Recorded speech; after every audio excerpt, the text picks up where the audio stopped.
Hello guys, welcome to my mini blog. बिहान उठेँ, camera खोलेँ, त्यसपछि एकछिन भिडियो बनाएपछि अफिसलाई रेडी भएँ। अफिस रेडी भइसकेपछि अफिस पुगेँ, काम गरेँ। त्यसपछि किचनतिर गएँ, कफी खाएँ, ओट्स खाएँ।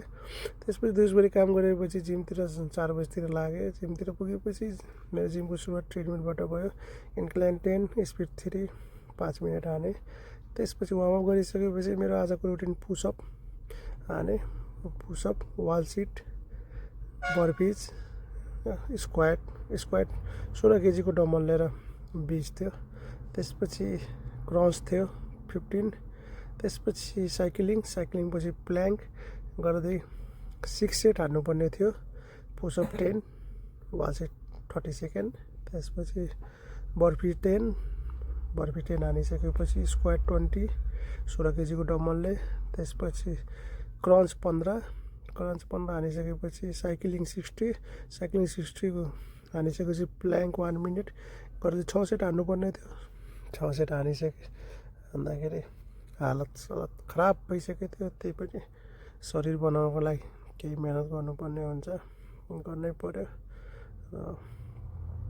जारी छ मेहनत, बडी त बनाउनु पर्यो, बडी नबनाइकन त भएन। त्यही भएर जरुरी छ बडी बनाउनु पर्ने।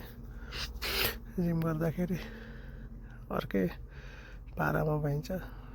सो त्यस्तै हो। जिम हानिसकेपछि यहाँ बिचमा मेरो दोस्तले मलाई जिस्काउनलाई स्पिकर भङ्ग हानिदिन्छ, तर के गर्नु, हानेर हिँडिदिरहेको हुन्छ। स्पिड म त एकछिन त खर्लङ्गै भयो, तर के गर्नु, खर्लङ्गै भए पनि केही भएन।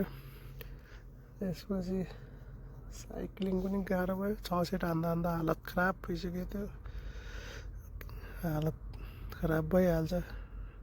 र म अहिले ट्रेनिङ शेरजन सरसँग गरिरहेको छु। शेरजन सर काठमाडौँबाट हो। मेरो केही नभए पनि 2 महिनाको अन्तरालमा मैले 9 केजी लस गरेँ। त्यसपछि यो अब मेरो तेस्रो महिना स्टार्ट भइसक्यो weight loss journey. Target achieve गर्नु छ। टार्गेट एचिभ गर्नलाई मेहनत गर्नु जरुरी छ, नगरे त भएन।